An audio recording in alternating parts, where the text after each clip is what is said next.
그렇죠. 이제 아무래도 정권이 바뀌다 보니까 어제도 그랬고 이제 뭐 당분간은 좀 정책 수혜주, 정책 모멘텀이 부각될 수 있는 업종과 섹터를 시장이 찾으려고 하지 않을까라는 생각이 들어요. 네, 그렇죠. 네. 근데 이제 이미 선거 전에 이제 예를 들면 대표적으로 뭐 건설주나 이제 원전주는 그 전부터 좀 들썩였기 때문에 조금은 식상한 좀 맛이 있잖아요. 그런데 네. 이제 이번에 그 윤석열 당선인의 이제 공약을 한번 제가 잘 뜯어보니까 아직 그 때묻지 않은 신선한 섹터가 있더라고요. 예, 그래서 제가 이제 그쪽에서 오늘 종목을 하나 골라왔으니까요. 네. 이제 채널 고정해 주시고 시장 잠깐 점검하고 오늘 종목을 해야 되니까 시장 점검은 빨리 갈게요.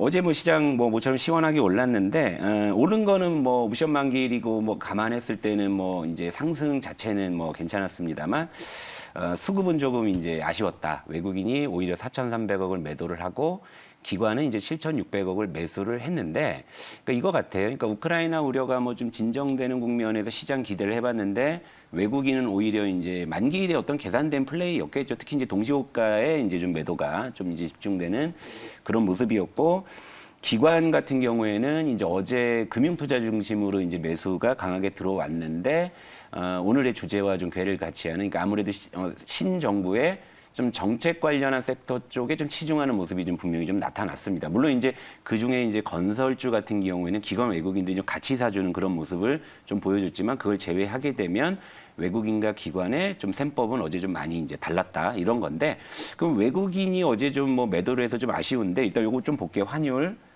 뭐 환율이 어제 뭐 한 9원 정도가 하락을 했는데도 뭐 여전히 뭐 1228원이니까요. 그러니까 요 환율이 이런 상황이라면 사실 뭐 당장에는 외국인의 강한 매수를 좀 기대하기는 좀 어렵고요. 제가 여기다 이제 선을 좀 그어놨는데 이게 이제 1200원이에요. 그러니까 요 정도의 어떤 구간을 좀 내려오는 시도가 있어야 이제 외국인의 좀 매수는 조금 이제 본격화될 수 있고 그러려면 역시나 이제 우크라이나 우려가 이제 완화가 돼야 되는데 이제 지난밤에 있었던 이제 4차 회담도 별다른 이제 성과가 이제 없었다. 이렇게 이제 귀결이 이제 되는 거죠. 그러니까 이제 정리하자면 지금 시장이 이렇습니다, 여러분. 우크라이나의 4차 회담도 별로 성과가 없었죠. 그렇다고 해서 시장이 이제는 좀 크게 하방을 걱정할 단계는 좀 지나간 것 같다. 그렇다고 해서 지금 시장이 그럼 당장에 오를 것이냐? 아니다. 시간이 좀 필요할 것이다.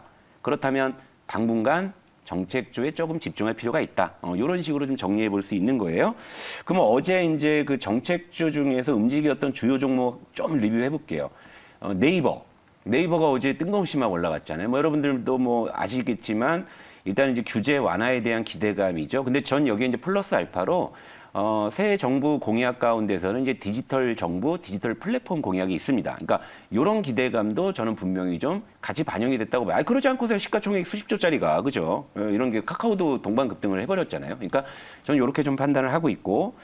그리고 이제 보성 파워텍, 이것도 이제 원전주잖아요. 원전주다 그렇죠. 보니까 어제 이제 네. 장중 27%인데 솔직히 이렇게 급등한 거 이런 거 변동성도 크잖아요. 그러니까 적어도 퍼스트 클래스에서는 이제 이런 류의 종목을 소개해드릴 수는 없다 이겁니다. 물론 이제 뭐 다른 데 가서 사시는 건 제가 뭐라고 말할 수는 없는데 적어도 제 코너에서는 제가 이런 종목에 대해서는 제가 이제 의견을 드리지 않을 생각이니까 나머지는 알아서 하시면 될 것 같고요. 하지만 이제 원전주에 대한 기대감, 정책 기대감으로 올랐죠.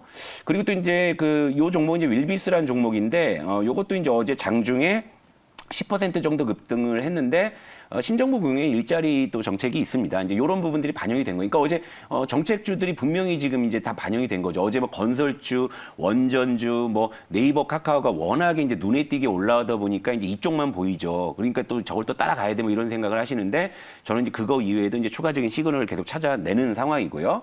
그리고 이제 또 보실 종목이 요거는 이제 SMCNC. 제가 이제 SM 라이프 디자인하고 같이 여러분들께 이제 보시자.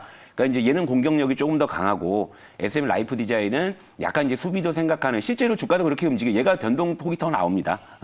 SM 라이프 디자인 변동폭이 작게 나요. 여러분 보셔서 아실 거예요. 근데 왜 SMCNC 이 엔터주가 어제 또 굉장히 강한 모습이 뭐였냐면 또 신정부의 또 이제 그 공약 중에서는 그 미디어 컨텐츠 관련 정부 부처를 또 신설한다라는 그런 내용도 있어요. 그러니까 이게 반영이 된 거죠. 물론 이제 위드 코로나도 우리가 이제 기대해 볼 수 있지만 그런 정책 기대감이 분명히 좀 반영이 되는 상황이기 때문에 어제 SMCNC도 장중에 이제 8% 급등이 이제 나온 거예요. 그러니까 그러니까 SM 라이프 디자인이나 SMCNC 같은 경우에는 자 보세요. 리오프닝 있죠. 그다음에 이제 CJ E&M의 SM 그 인수 이제 요 이슈가 계속 이제 링크가 돼 있죠. 여기 이제 정책 기대감 그러니까 엔터주는 이래저래 그 호재가 계속 쌓이는 국면이다. 요렇게 좀 말씀을 드릴 수가 있고. 네. 그리고 어제 제가 이제 인물주 조심하고 이제 정책주로 이제 그 관심을 가지자고 해서 이제 제가 잠깐 언급드렸던 요 자연과 환경 요 종목도 어제 이제 장중에 8% 이제 급등이 나왔다 이거예요. 그러니까 실제 이제 그 이 신정부에 대한 정책 기대감에 따른 그런 종목들이 어제 상당히 이제 군을 이루어서 다양하게 이제 움직임이 나왔는데 그러면 이제 그 우리 윤석열 당선인의 주요 공약을 한번 체크해 볼게요. 간략하게만 압축해 왔습니다. 뭐 헤드라인 네. 정도로 정도로 해서.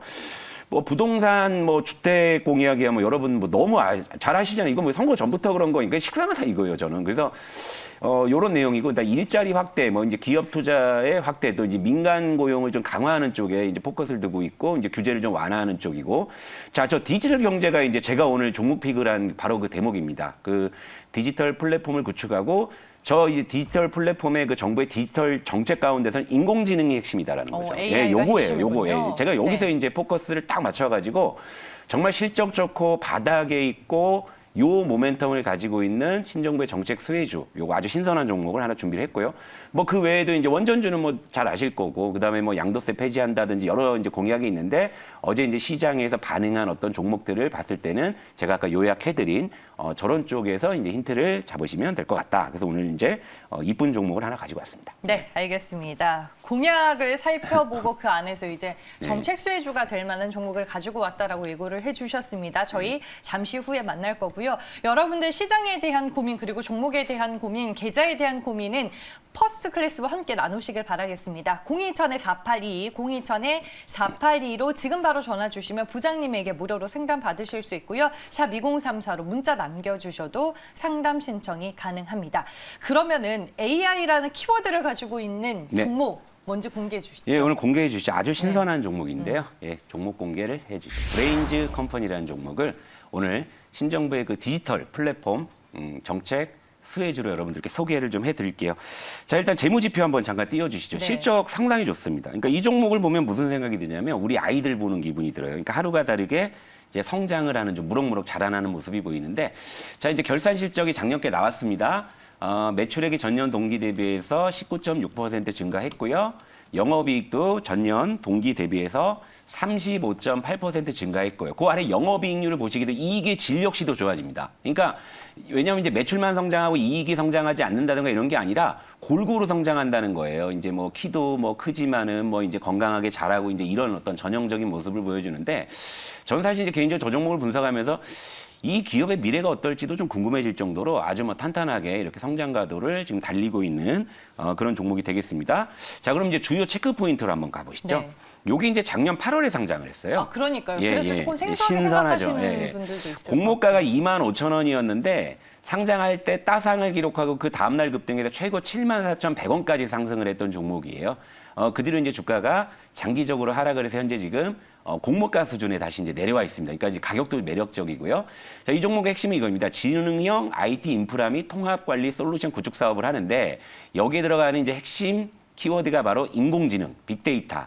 요거거든요. 그러니까 요 기술 수요가 증가함에 따라서 지금 아까 제가 실적도 보여드렸다시피 성장을 하고 있는데 자, 이번 이제 새 정부의 인터넷 기업 규제 완화와 디지털 플랫폼의 이 핵심이 바로 인공지능이라는 거죠. 그래서 바로 이제 이 기업은 거기에 대해서 이제 수혜를 받을 것이다 이렇게 판단하고 자, 가격 전략으로 갈게요. 가격 전략으로 가기 전에 제가 이제 예전에 이런 류의 종목을 한번 소개해드렸던 종목이 하나 있는데 이거 잠깐 볼게요. 이게 선진 뷰티 사이언스인데요. 이것도 이제 공모한 다음에 주가가 많이 올랐다가 조정을 받고 최근에 엄청나게 올라가잖아요. 그러니까 이런 식의 좀 흐름을 좀 기대합니다. 자, 그리고 이제 브레인즈 컴퍼니 차트로 갈게요. 자, 브레인즈 컴퍼니를 보시게 되면 요게 저기 네이버 차트네. 잠깐만요. 브레인즈 컴퍼니 여기 있습니다. 예, 보시죠. 장기적으로 주가가 쭉 하락을 해갖고 바닥을 다지고요. 조금 이제 넓혀 볼게요. 넓혀 보면은 최근에 이제 거래량을 수반하면서 슬슬 이제 고개를 들고 있죠. 자, 바로 이제 그런 기대감이 서서히 이제 좀 반영이 좀 되고 있다. 저는 이렇게 좀 판단을 하는 거고요. 자, 정리해서 이제 다시 이제 요약해드리겠습니다. 지난해 매출 영업이익 전년비 각각 19.6%와 35.8% 증가했고요. 인공지능 빅데이터 수요가 증가하면서 지금 성장이 지속되고 있는 그런 기업인데 여기에 이제 신정부의 정책 모멘텀이 이제 가미가 됐다. 그리고 주가는 완전히 바닥에 있다. 실적 좋다. 모멘텀 좋다. 자, 바로 이제 이런 개념에서 브레인즈 컴퍼니 오늘 종목을 소개해드리고, 자, 가격 전략은 두 번에 나눠서 제가 말씀드릴게요. 1차는 이게 좀 너무 장기 차트라 좀 짧게 좁혀서 말씀을 드릴게요. 근데 상장한 이후로는 주가가 참 많이 빠지긴 했네요. 예, 이런 거 좋아해요, 제가. 네. 예, 이러다가 이제 선진 뷰티 사이언스처럼 그렇게 확 튀어 올라갈 수도 있고요. 자, 1차 목표가는 27,500원 먼저 제시해드리고, 2차 목표가는 3만 원 제시해드리고요. 손절 가격은 22,000원을 제시해드리고, 자, 건설주나 원전주는 이미 좀 주가가 많이 들썩이고 변동성도 크고, 사실 또 이제 좀 식상한 감도 있는데, 이 디지털 정책 관련한 수혜주들은 지금 보니까 상당히 좀 바닥에 있는 종목들이 좀 많아요. 그 중에서 이 브레인즈 컴퍼니가 제가 딱 봐도 느낌상 요거다 싶은 느낌이 딱 들 정도로 주가도 바닥에 있고 모멘텀이 있고, 특히나 이제 인공지능 쪽에서 좀 특화돼 있는 그런 종목이기 때문에 브레인즈 컴퍼니 오늘 목표가, 손절가 다 말씀드렸나요? 지금 밑에 나가네요. 자, 이렇게 보시고 오늘 많은 관심 부탁드리도록 하겠습니다. 이 질문을 주시는 분이 있어서 마지막으로 질문 드릴게요. 네. 거래량이 너무 적어서 매매가 조금 쉽지는 않을 것 같다라고 이거 밑에서 말씀하시는 깔아서 분이 있네요. 사셔야죠. 밑에서 깔아서 이제 사셔야 되는 거고, 그러니까 제가 숨어 있는 종목들은 거래량이 많지 않을 수밖에 없는 거죠. 아니 그러면 보성파워텍 뭐 이런 거 뭐 거래량 팍 터져 있는 거, 변동성 있는 거 이런 거 들어가시는 게 더 리스크가 있는 거 아닐까요? 그렇죠? 그리고 제가 가지고 온 종목들, 바닥에 있는 종목들 여러분들 아침에 만약에 좀 덜컥 들어가셔도 이렇게 크게 물리지 않는 종목들 갖고 오고 있는 거 잘 아시지 않습니까? 그러니까 이런 것들은 적당하게 요령껏 시가의 한 반 정도 사고 나머지 반은 밑에다 좀 받쳐놓는 식으로 해가지고 그런 식으로 해서 수량을 잡아놓고 조금 이제 기다리게 되면은 그때 이제 거래가 실리면서 확 올라오게 되겠죠. 자, 이런 걸 하셔야 돼요. 길목을 잡고 기다리셔야지